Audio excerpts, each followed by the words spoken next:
Bismillahirrahmanirrahim. Assalamualaikum teman-teman yang masih pada bingung untuk tabulasi daftar cek masalah ini coba aku jelasin ya yang udah aku dapat kemarin. Jadi pertama itu kita harus buka aplikasi DCM-nya dulu. Nah, ini bisa dikerjainnya di laptop ya, karena nanti banyak yang diinput data-datanya itu. Nah, diinput datanya itu dari lembar kertas jawaban DCM yang kemarin itu yang sudah di-share itu. Nah, nanti langkah pertama itu kita tulis dulu identitasnya ya, kayak nama sekolah, alamat, kelas responden, dan lain-lain itu. Nah, ini pokoknya diisi dulu. Kalau tempat aku kemarin itu dibikin 7A sama 7B untuk perbandingan. Jadi satu kelompok micro teaching itu dibagi dua. Satunya yang 7A itu kemarin tempat aku ada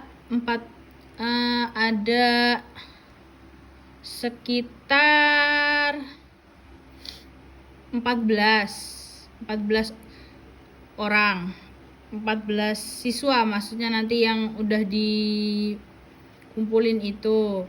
Terus habis itu yang 14 siswanya lagi itu di grup 7B.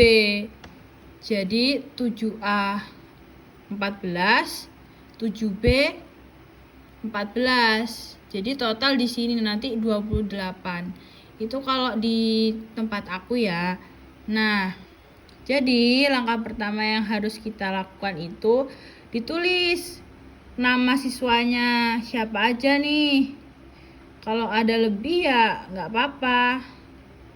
Jadi di sini ditulis nama, jenis kelaminnya, laki atau perempuan, kelasnya itu. Karena tempat aku kemarin kelas A ya kelas A semua. Nanti kalau kelas B ya kelas B semua gitu. Nah, habis itu udah ditulis nama, jenis kelaminnya, kelasnya. Nah, kan di dalam DCM itu kan ada macam-macam jenis permasalahan ya, dari mulai kesehatan, keadaan ekonomi, terus di sini rekreasi, hobi dengan waktu luang, kehidupan sosial, keaktifan organisasi, hubungan pribadi, muda-mudi, masalah remaja, kehidupan keluarga, agama dan moral, penyesuaian terhadap sekolah, masa depan dan cita-cita, penyesuaian terhadap kurikulum. Nah, karena kemarin itu ternyata kurang ya teman-teman, yang kebiasaan belajar itu memang nggak ada di DCM yang aku share. Tapi kata dosen-dosen nggak apa-apa, yang satu ini kebiasaan belajar ini nggak diambil. Jadi fokusnya dari yang awal tadi sampai ke penyesuaian terhadap kurikulum. Nah, caranya yang pertama harus kita lakukan itu setelah mengisi semua ini, kita masukin kan di daftar masalah kesehatan itu nomornya 1 sampai 20. Nah, yang dicentang itu kan iya dan tidak. Kalau yang iya itu nggak perlu dimasukin. Tapi yang tidak itu dimasukin. Umpama yang 3 nomor berapa? Nomor 1. Berarti di sini di inputnya nomor 1. Terus mana lagi? Di DCM itu yang di conteng tidak itu ditulis lagi umpama nomor 2. Berarti di sini nomor 2. Oh, misal nih tempat aku Aulia Ashifa gitu, jenis kelamin perempuan, kelas 7A. Masalah kesehatannya ada di nomor 1, 2, 3, 4. Nah, yang seterusnya ini nggak ada, udah stop. Nanti satu lagi misalkan Eva. Ini perempuan kelas 7A. Nah, ini masalah kesehatan dia apa nih di sini? Ditulis nomornya di sini semua dan seterusnya. Begitu pula di keadaan ekonomi, itu sama pokoknya. Dilihat di kertas DCM yang kemarin udah diisi sama anak-anak ya, responden kita itu ditaruh sini ya. Yang ingat, yang tidak itu dimasukin ke sini. Tapi kalau mereka jawabnya iya, itu nggak perlu dimasukin gitu. Jadi keadaan ekonominya berapa nanti di sini juga langsung di scoring. Dari keseluruhan ini udah ada scoringnya. Begitu pula yang lain, yang dari sebelumnya juga iya. Ini semua diisi sejumlah anak-anaknya yang udah ngisi tadi, umpama sampai 14 orang. Berarti ya 14 orang itu dimasukin. Terus sampai selesai itu, udah selesai semuanya. Nanti kita analisisnya boleh dibuka analisis butir soal per kelas. Nah, ini nanti kayak gini. Ini aku kasih contoh juga yang punya aku ya. Nah, sebentar. Nah, nih, Kak, tempat aku kan udah ada nih. Jadi Ahmad Ma'ruf, laki-laki. Nih ada nilai pribadi, sosial, belajar, karir nih. Ini juga ada jumlahnya. Habis itu keterangannya ada A sampai L. Tapi karena kebiasaan belajar itu tadi nggak ada ya kayaknya, itu nggak dipakai. Pokoknya yang nggak ada itu jangan dipakai. Jadi kayak gini formatnya nanti di profil kelas. Terus kalau ditabulasi jadinya kayak gini. Nah, nih kan Ahmad Ma'ruf, oh dia ngisi tidaknya cuma di nomor umpama nih di kesehatan dia cuma ada masalah di nomor 14 sama 15. Ya udah yang ditulis 14 sama 15. Al-Husna Hidayah dan seterusnya. Nah, ini bentukannya kayak gini tuh kan langsung ketahuan tuh. Nah, sampai habis. Nah, yang ini bagian yang ini kita kosongin aja karena di DCM itu kemarin nggak ke print gitu. Jadi nggak ada juga sih datanya, kurang lengkap, kurang itu aja.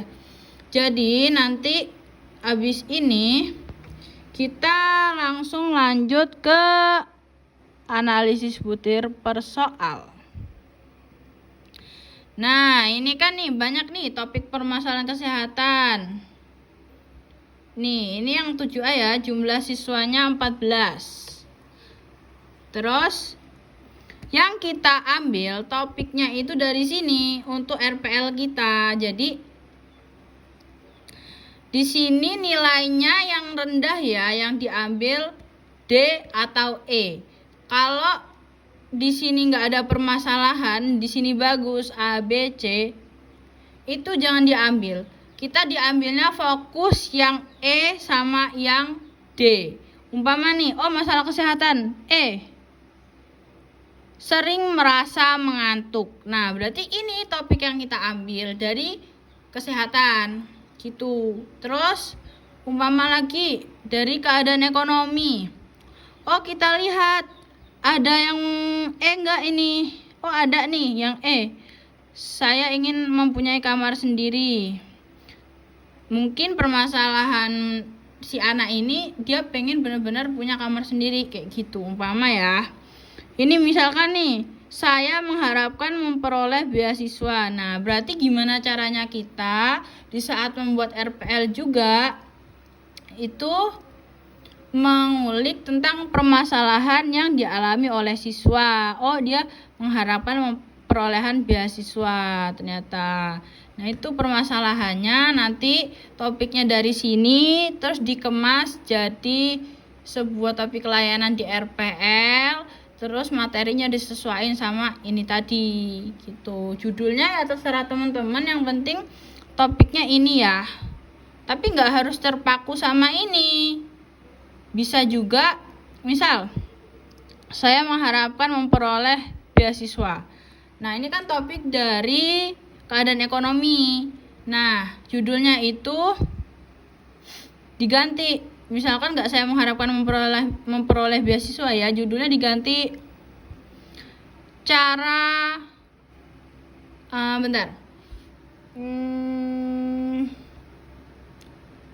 tips atau ya cara memperoleh beasiswa.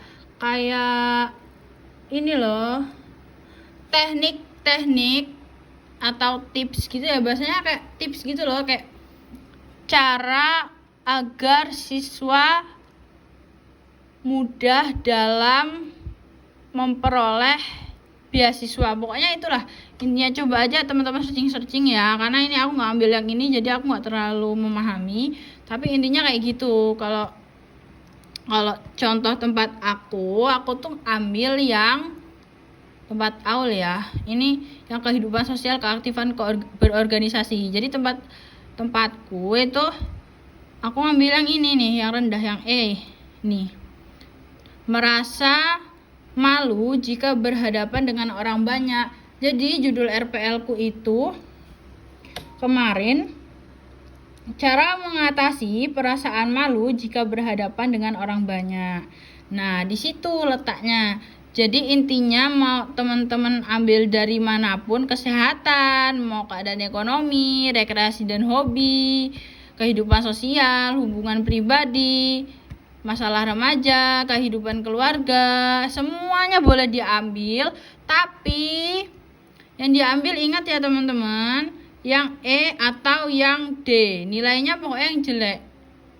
Kalau dia nilainya rendah, jelek, berarti dia ada permasalahan tuh di situ. Kalau nilainya A, kenapa nggak boleh diambil? Karena kalau udah A itu udah bagus gitu. Jadi gitu teman-teman. Nanti bisa dilihat-lihat sendiri ya di sini. Terus ini bisa kok dilihat juga dari sini tuh. Pokoknya dianalisis per butir soal paralel itu, ini udah di teks semua di sini. Gitu teman-teman. Nih keterangannya kan ada kan di daftar siswa asuh, lembar jawab DCM. Nah ya, ini juga ada juga. Ini nggak usah ini, yang penting ditabulasiin tadi, dikerjain dulu. Setelah itu nanti ada analisis ini nih, yang intinya tuh di sini pokoknya gitu. Itu aja teman-teman, semoga membantu ya. Terima kasih. Wassalamualaikum warahmatullahi wabarakatuh. Bye bye, semangat.